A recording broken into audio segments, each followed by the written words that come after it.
You're relatively new to the criminal investigation department. Tell us about the skills that you have that will assist this department or help this department to fulfill its mandate to the force and by extension the country.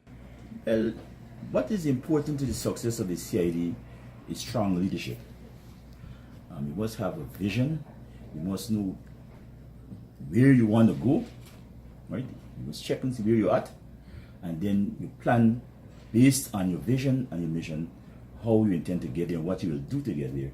So, with an operative background coming out of the operations department, I think that will do well in enhancing the capacity and capability of the criminal investigation department to achieve its mandate to this nation. What is your vision for the criminal investigation department? First thing is to build capacity. Look at our strengths, look at our weaknesses, and from then on you look at training to build the capacity. Where there are weaknesses, you look and see who is where, and you fill those gaps. Very important is to build trust or rebuild trust, because you and I would know that the bridge between the police and members of the public, it's too long. There's a gap that I don't think that we want to continue working with. So it's just to look at honesty, integrity of members of the CID department, right? Specifically, is to deal with the issue of corruption.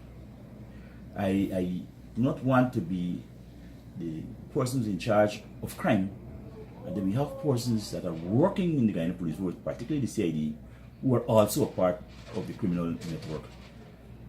So to ensure that the rogues are identified, if there is any, and are dealt with condignly according to law. As I would have said, what I'm doing here now is to going around and making an assessment. So it's actually a needs assessment.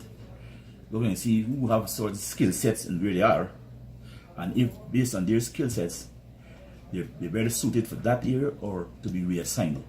But as of now, there is no one who being reassigned. But based on the dynamics of this organization, they're more likely that persons may be reassigned based on their skill sets and the vision for the CID in terms of we must be able to clear up 90% at least of the crimes perpetrated against members of the public. Did you know that babies learn inside the womb? And when they're born, reading can contribute to their brain development. Babies can learn from the sound, rhythm, and tone of your voice. Reading also helps you bond with baby. Reading, a basic foundation for life. A message from the Child Care and Protection Agency, Ministry of Social Protection. Is there anything you could share with me with respect to the Monica Reese investigation and maybe Ronald Waddle also? Well, both cases mentioned are still active. It is the mandate of this organization to try as far as humanly possible utilizing all information from all sources to ensure the perpetrators for those two murders are brought to justice. As new information comes in, those information are captured and with a view of solving those two crimes. Have there been any new information in recent times with respect to those investigations? No. I think the last thing we would have had was since in Mr. Banham's time, sometime back.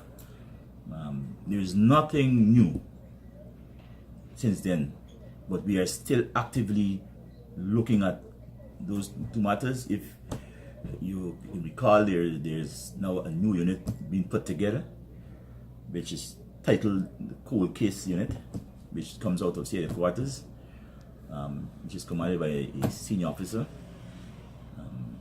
That unit is charged specifically with responsibility in looking back at all these files, see what is there, and what more we need to at least have the matter brought before the courts. The Major Crime Investigations Unit, it is superintended by a superintendent of police who have got several senior detectives under his charge. You're the ones who are charged with the responsibility in conducting investigations into very, very high profile and serious matters. The division also have its responsibility, but sometimes based on the nature of the crime, who is involved or what is involved, the commissioner or the DCLE can say, well, look, let's just send this major crime unit into the division to assist with the investigation with a view of having a successful prosecution.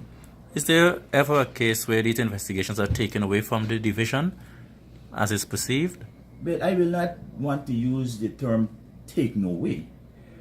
Major crime unit works in conjunction with the detectives, the local detectives. So it is a twofold and not taken away. Because they would have started the initial investigations, major crime would have gone, joined them, and together they work to complete the investigation. We are moving based on technology, and this is one of the things I am strongly pushing for us to now utilize technology to solve crime, particularly things like murders. Because going on the DNA, get samples, get fibers. We're looking that line. First is to start looking at training, to conduct training all the ranks from general constable right up to the senior investigators, to do more crime scene investigation, probably utilizing more technology. You are aware that we are now able to do interviews on camera, and which can now be tendered as evidence in the court. So this is one the line we're going down, particularly in the most serious matters, where suspects, other than having the written confession, we now take that confession on camera to deal with the issue of matters being dismissed in court because of technicalities. Are you planning a trip for business or leisure and looking for the most direct and economic offers? But you confused? You simply need to contact the travel professionals at Munishwar Travel Service, 45 Water Street, Georgetown. Their well-trained travel advisors with years of experience will assist you in booking your flights, accessing all airlines, hotels, car rentals at the most competitive prices to match your budget. The Munishwar Travel Service, 45 Water Street, Georgetown, 592-227-6992 or 225-2947. What we have observed is that there are a lot of businesses out there who have CCTV mounted on their premises in the business, but they're very low-rated cameras. But we have been able to, from the Guyana Police Force perspective, to now have the capacity to enhance those images to a point so that we can be able to see what is on it, who is involved. But I would urge businessmen to seek out the professional,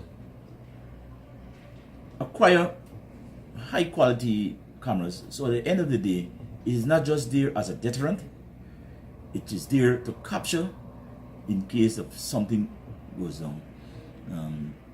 We also have the issue where persons have cameras mounted on their premises, and when something happens either at the premises or within close proximity of that business place, when you go to get information or get the images of the DVR, that's when you are told that the cameras are not working.